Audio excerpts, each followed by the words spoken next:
Sebelum kita membahas lebih lanjut tentang memproduksi teks puisi, teman-teman harus tahu apa itu puisi. Puisi adalah suatu bentuk dalam karya sastra yang berasal dari hasil suatu perasaan yang diungkapkan oleh penyair dengan bahasa yang menggunakan irama, rima, bait, dan penyusunan lirik yang berisi makna. Nah, sekarang kita akan memasuki materi yaitu memproduksi teks puisi. Ada 6 hal dalam memproduksi teks puisi. Yang pertama, merancang dan menetapkan topik teks puisi. Merancang dan menetapkan topik teks puisi adalah kegiatan pertama sebelum menulis teks puisi. Maksud dari topik teks puisi itu adalah pokok permasalahan yang akan ditulis. Permasalahan di sini kita harus bisa mengambil topik yang sesuai dengan kemampuan peserta didik. Setelah peserta didik mendapatkan topiknya, jangan lupa ya, perhatikan makna di setiap kata, baris, dan baitnya. Yang kedua, menetapkan tujuan penulisan teks puisi. Tujuan dalam penulisan puisi itu berbeda-beda. Umumnya penulis membuat puisi untuk mengungkapkan isi hatinya dalam hal-hal yang berkecamuk dalam dirinya yang tidak dapat ia sampaikan secara lisan. Jadi, puisi itu adalah karya seni untuk menyampaikan gagasan. Karya seni itu termasuk puisi berupaya mengembalikan nilai-nilai kemanusiaan pada kedua teknologi dan menyadarkan kembali manusia pada kedudukannya sebagai subjek dalam kehidupan ini. Yang ketiga, merumuskan tema tulisan teks puisi. Tema merupakan permasalahan pokok yang diungkapkan penyair dalam puisinya. Tema berfungsi sebagai landasan utama penyair dalam menuliskan puisinya. Tema bersifat khusus, objektif, dan lugas.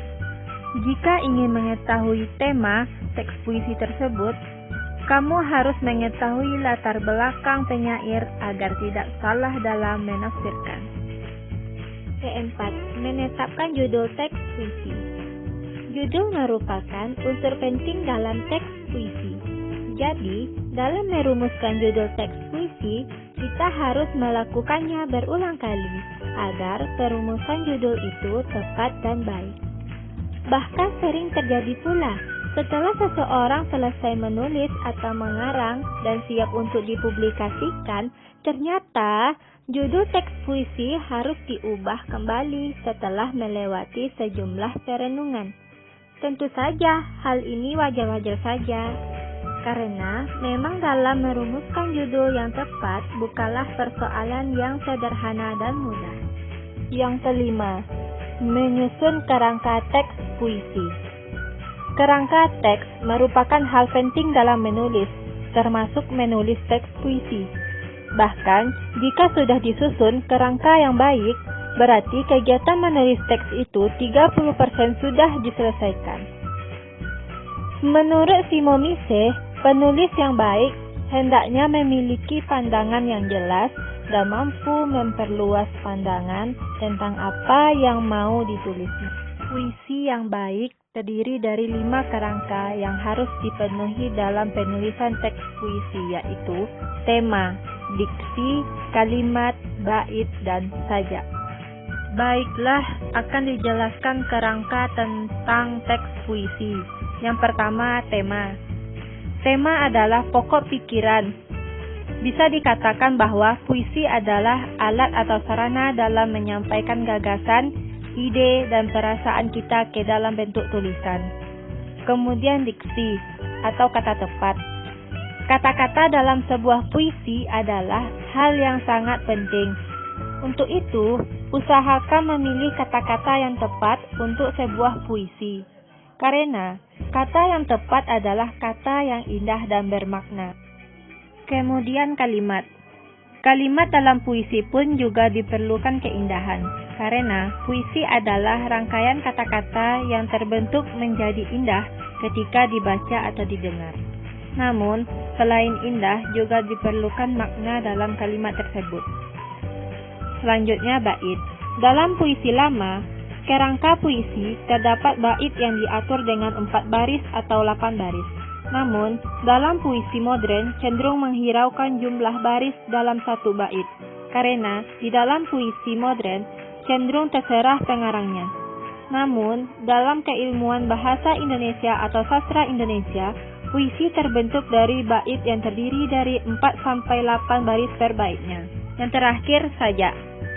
Seperti halnya bait, dalam puisi lama cenderung menggunakan sajak ABAB atau AAAA yang disebut dengan rima. Tapi hal ini tidak berlaku dalam puisi modern, karena sajak ABAB lebih menekankan pada puisi lama atau biasa, atau bisa juga disebut dengan sebagai pantun. Yang kelima, mengembangkan kerangka menjadi teks lengkap. Dalam mengembangkan teks lengkap sangatlah diperlukan. Baik sehebat apapun menulis teks lengkap berguna untuk merevisi kesalahan atau kekurangan pada penulisan pertama. Bisa saja kesalahan dalam menulis seperti kerangka, diksi, majas yang kurang cocok pada penulisan pertama. Perhatikan contoh tersebut.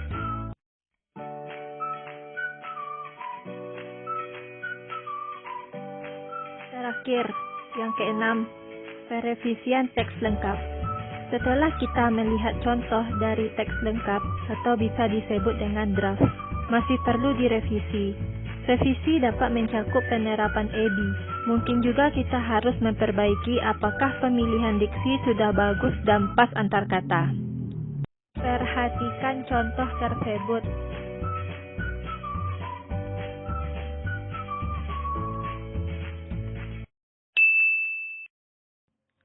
Saya sebagai perwakilan kelompok teks puisi mengucapkan terima kasih kepada Bapak Nur Said yang mengajar mata kuliah pengembangan bahan ajar dan teman-teman semuanya yang telah menonton video kami tentang materi ajar memproduksi teks puisi. Assalamualaikum warahmatullahi wabarakatuh.